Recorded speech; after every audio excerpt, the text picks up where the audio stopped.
Welcome to the Writer Reads Chronicles of a Dark God. Book 2, Dark Gods Rise. Chapter 41, Walshira. How many have you brought? Walshira demanded, descending on the king without warning. How many have you found to feed my hunger? His presence swirled around the king.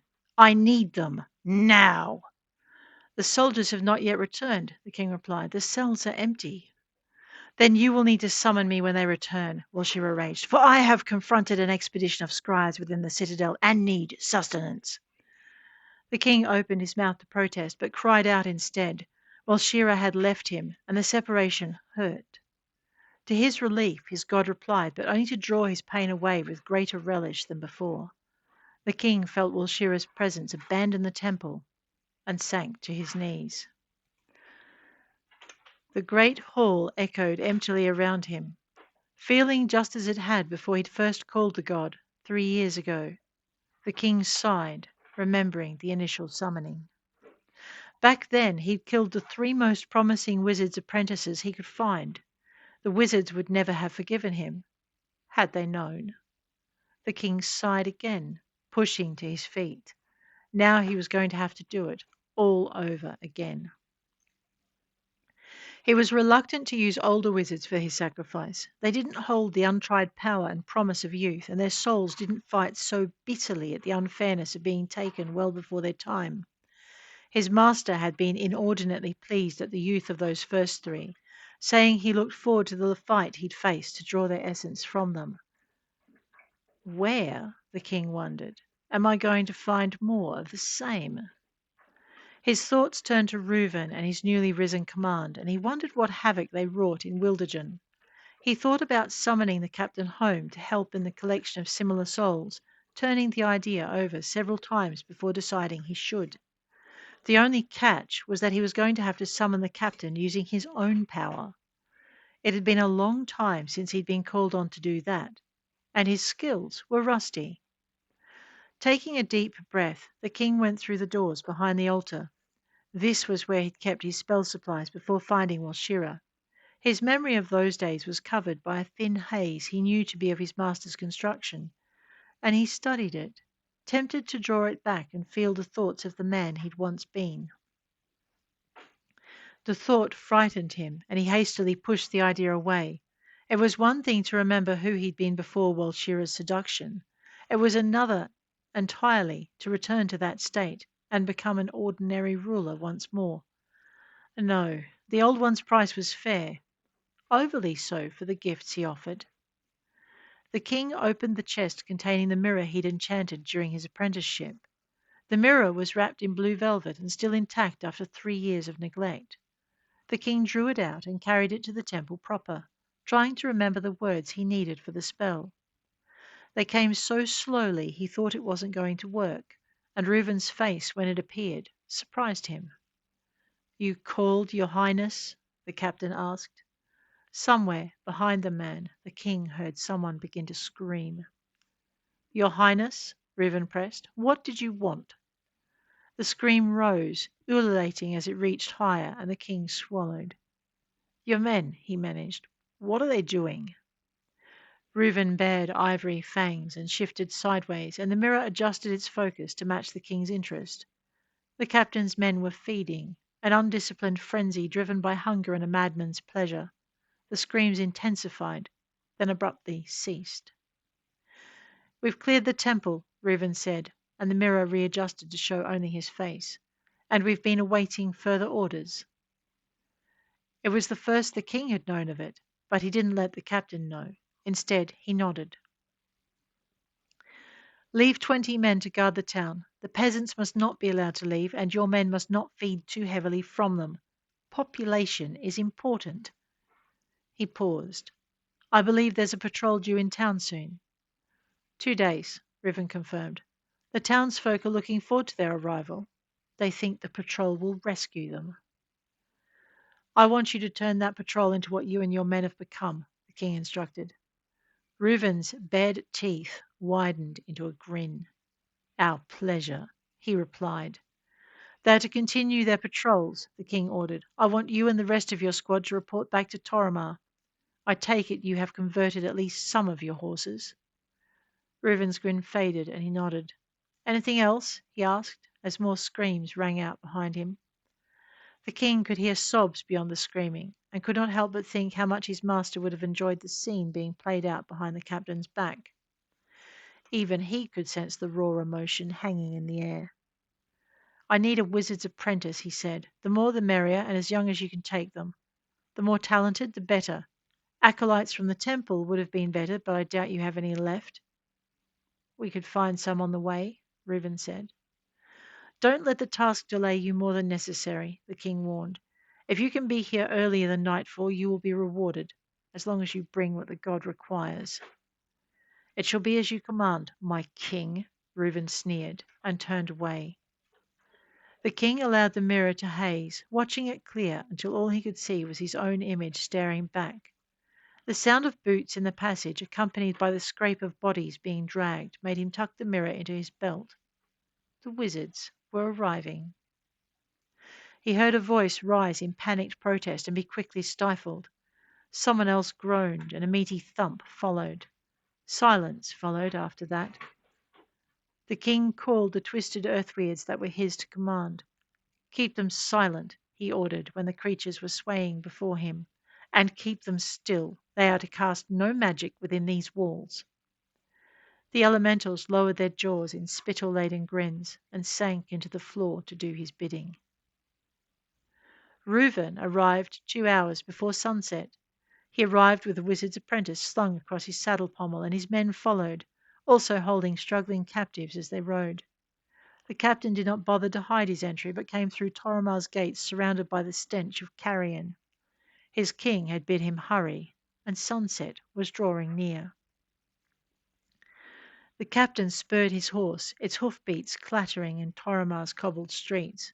The wizard's apprentice squirmed in front of him, the sight of the city and its people stirring hopes of escape.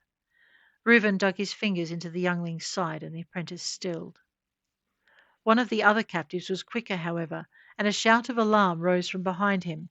The horseman who'd lost the youngling broke rank to pursue the small figure, but it dove into a gap too narrow for its pursuer and vanished.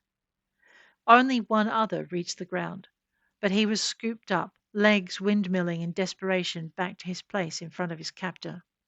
Others struggled and were subdued. The city folk observed the struggles but did not intervene, and Reuben wondered at the changes that had been wrought in his absence. The king must wield even more power than before if his people saw such horror and neither intervened nor ran. It was a satisfying thought. They were met at the palace stables by stony-faced soldiers, none of whom tried to hide their distaste as they took the squad's horses and stabled them far from the living beasts already in residence. Reuben smiled his thanks, mentally promising to personally see to the transformation of his attendant. The man saw his look and swallowed nervously, then turned quickly and led the horse away. Another man was waiting to take them to the king. He wore the robes of a king's counsellor, but Reuben did not remember him from before. The counsellor led them to the king's private chambers, then tugged on one of the tassels of golden cord that hung beside a tapestry. A grind of sound followed, and the counsellor held the tapestry to one side and gestured for them to enter the passage beyond. The man's scent caught at Reuben's nostrils, and he grabbed the counsellor's arm as he passed, dragging him through as the tapestry dropped down behind them.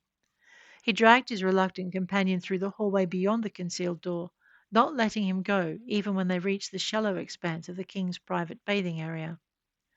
Pushing the apprentice before him and dragging the counsellor behind him, Reuben skirted the steaming waters, searching for the king.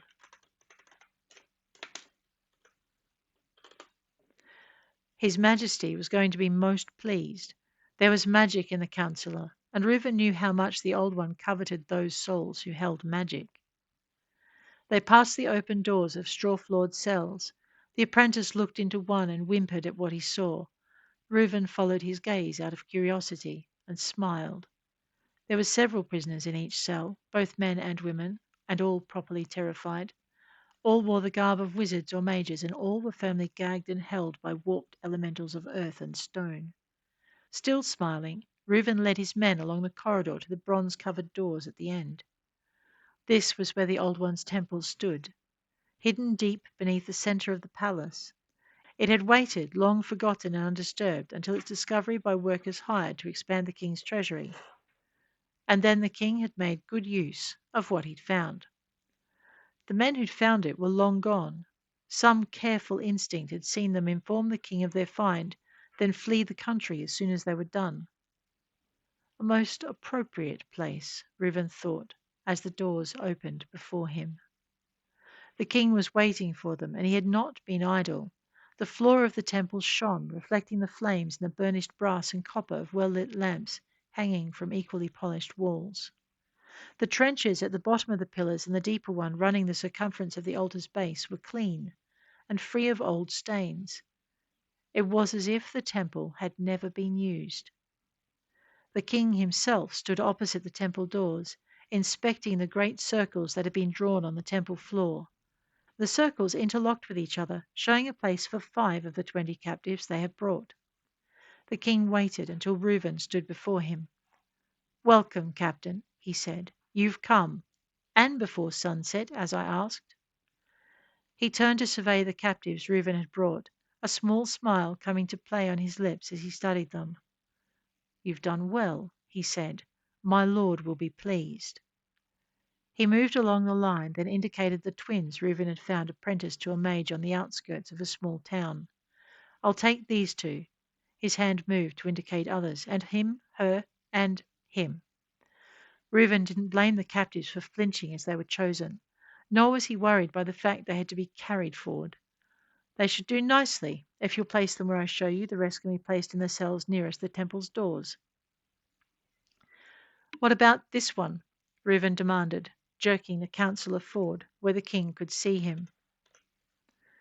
"What of him?" the king asked. "Has his service not been satisfactory?" "His service has been satisfactory indeed," Reuben assured the king, "but I feel the magic in his soul would be of more service to our lord." The king's eyes narrowed, and he stepped in to inspect the man more closely. "You're sure?" he asked, his voice sharp. Reuben nodded and licked his lips. "Your Majesty," he replied, "I'm as sure as the Old One gifted me with the ability to scent it, and it is a talent that is yet to fail me." "Then place him in the first set of manacles by the door." The king paused, looking at the empty walls and pillars around them. "As a matter of fact," he continued, "you can place the rest of the prisoners in manacles. Those chosen to adorn the pillars are in the cells furthest from the door in the altarpiece."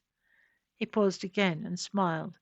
"The altarpiece itself is tucked safely in my quarters, and that is something I'll see to for myself." His smile vanished when the captain didn't move. "Be off with you," he snapped. "Fulfill my orders and your reward will be great." "My reward," Reuben snarled, "had better be prepared by the time our master gives me leave to enjoy her, your Majesty." The king inclined his head in acknowledgment, then beckoned to those carrying the sacrifices for the summoning. Reuben spared them a single hostile glance, then hurried away to obey his master's orders.